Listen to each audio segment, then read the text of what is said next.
सभी स्वस्थ होंगे।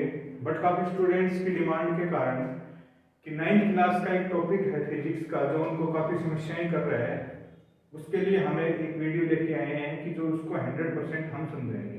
तो जो वीडियो था, सॉरी जो टॉपिक था वो कौन सा था? ग्रेविटेशन। ग्रेविटेशन कि ग्रेविटेशन के बारे में उन्हें समस्या थी।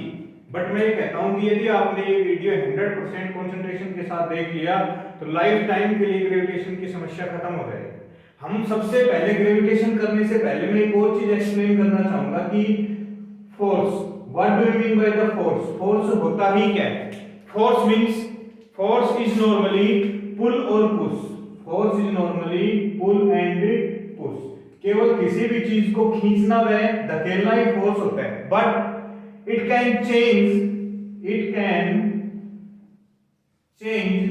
the state of any object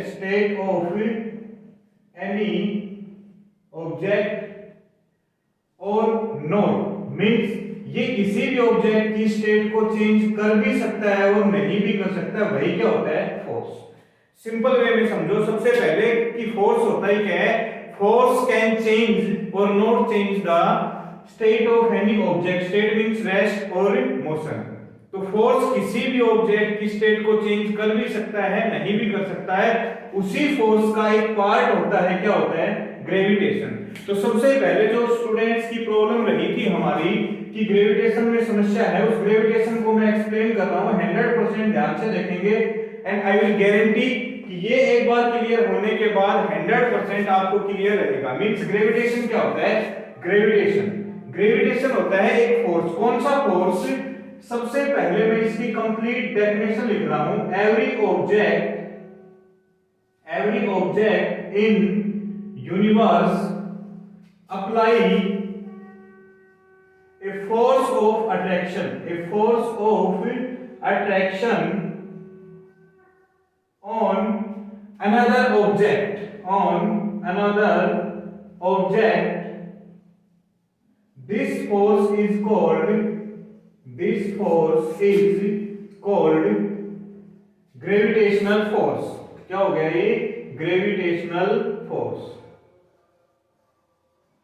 dear students, ये डेफिनेशन, कंप्लीट डेफिनेशन, इसको आपको ध्यान से समझना है।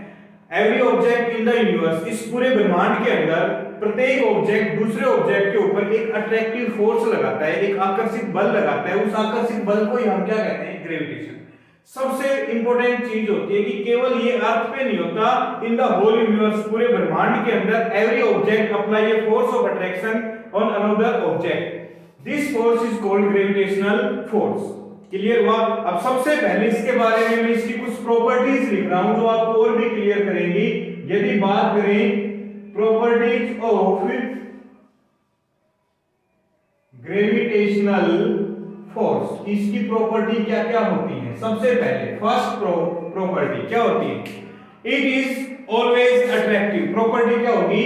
कि इट इज ऑलवेज अट्रैक्टिव। ये बहुत ही इंपॉर्टेंट क्वेश्चन है आपकी क्लास के लिए, 9th क्लास के लिए देखा जाए कि gravitational force is always attractive. या फिर इसको पूछ भी सकते हैं कि नेचर ऑफ ग्रेविटेशनल फोर्स, तो भी क्या होगा? Always attractive. ये फोर्स कभी भी रिपल्सिव नहीं हो सकता। मींस हमेशा क्या रहेगा? अट्रैक्टिव रहेगा। First property. सेकंड प्रॉपर्टी क्या होगी?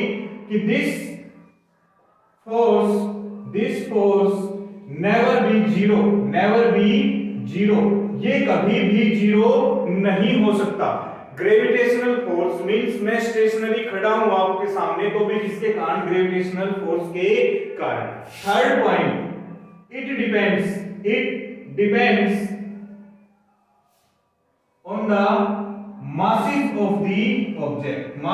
of the object कि ये हमेशा ऑब्जेक्ट के masses पे डिपेंड करता है। if mass of any object be greater then gravitational force also be greater. If the mass of the object smaller then gravitational force of that object becomes smaller. फिर से एक बार मैं explain कर रहा हूं, फिर उसके बाद इसका एक लॉ है, यूनिवर्सल लॉ ऑफ ग्रेविटेशन, उस पे चले जाएंगे। What do you mean by the gravitation? Yes, what do you mean by the gravitation, या फिर डिफाइन ग्रेविटेशन। फर्स्ट क्वेश्चन यही बनता है। या फिर आप ग्रेविटेशन के बारे में क्या समझे हो? तो सबसे पहले gravitation means every object in universe apply a force of attraction on another object, this force is called gravitational force. कि यही फोर्स को हम क्या कहेंगे? Gravitational force. एवरी ऑब्जेक्ट हमेशा अट्रैक्टिव फोर्स लगाता है and this force is depend on the masses of the object.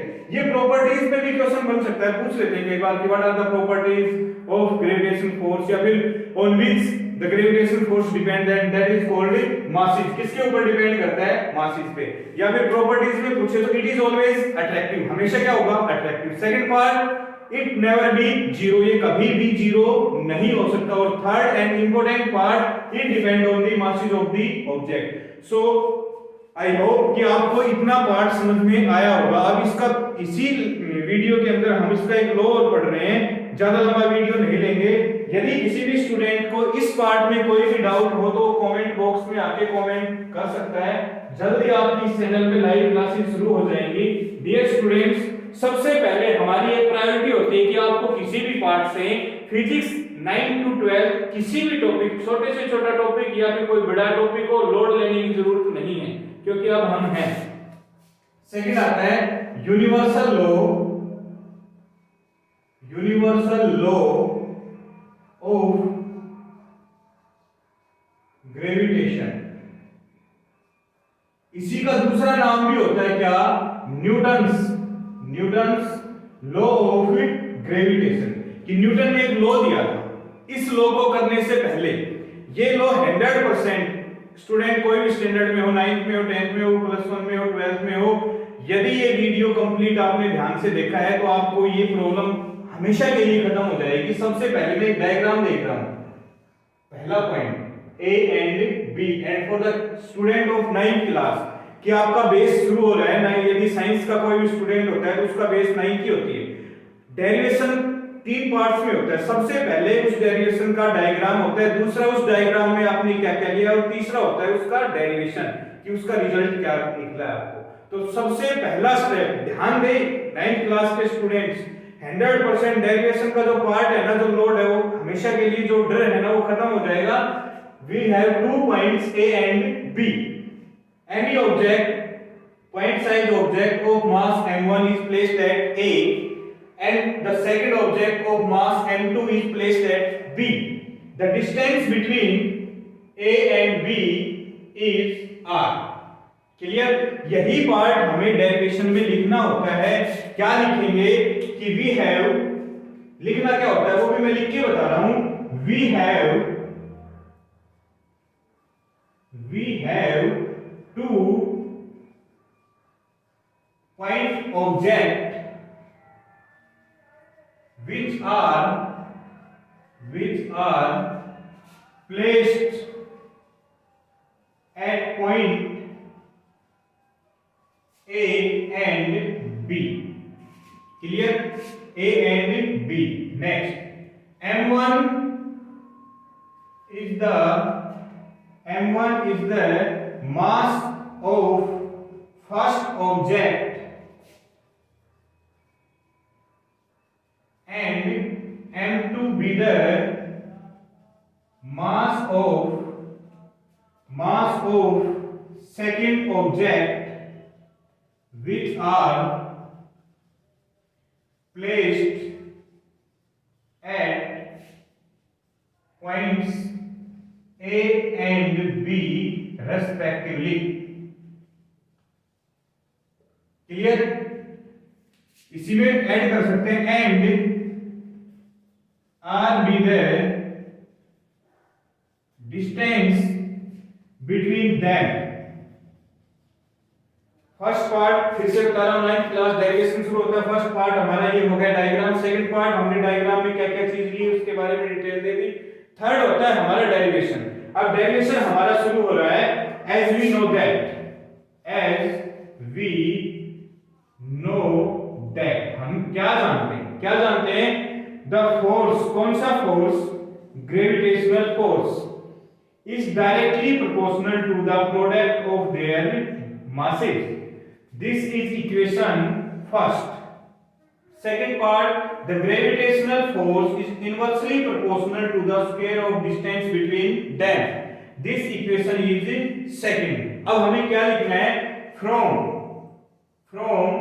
Equation first and second we have, हमने क्या देखा, क्या कि gravitational force equals to is directly proportional m1 m2 upon r square.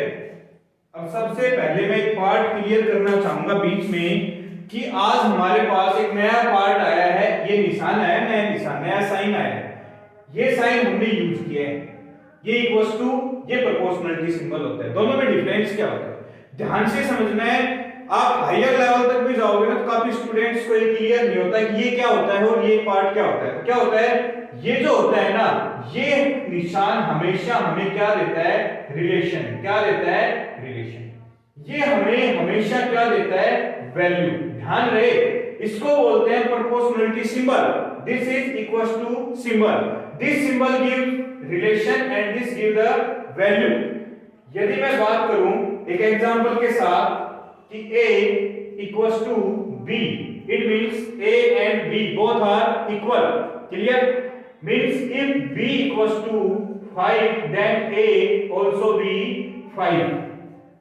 Clear हुआ। अब हमारे पास पार्ट क्या आता है, a directly proportional b, it means ये रिलेशन देता है if b increase then a also increase and if b decrease then a also be decrease. So this sign always give the relation between two physical quantities and this is give the value of physical quantity.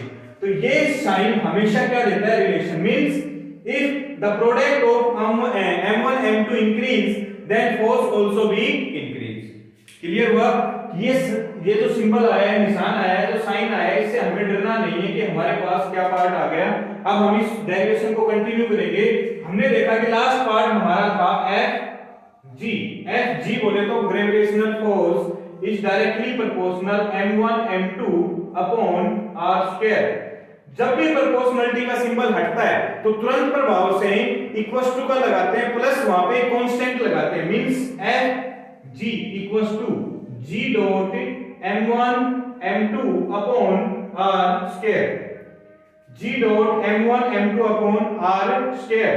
This is the formula for gravitational force. Clear. अब हम यहाँ पे बता सकते हैं कि जो जो एप्लीकेशन हमने यूज की है वो वैल्यू क्या होती है। वे है यहाँ पर क्या क्या है हमारे पास, G equals to universal gravitational constant, universal gravitational constant, m1 mass of first object, m2 mass of second object, r distance between them and fg equals to gravitational force. Now this is the complete derivation and also the value of g equals to 6.67 into 10 raised to power minus 11 Newton meter square per kg square. So guys, इस video में हमने पढ़ा gravitation, universal law of gravitation. Clear हुआ। अब इसी चीज को, इस डेरिवेशन को करने के साथ साथ मैं आपको बताऊंगा कि जिंदगी की असली उड़ान अभी बाकी है, जिंदगी की असली उड़ान अभी बाकी है, जिंदगी के कई इम्तिहान अभी बाकी हैं। अभी तो नापी है मुट्ठी भर जमीन, अभी तो नापी है मुट्ठी भर जमीन, अभी सारा आसमान बाकी है।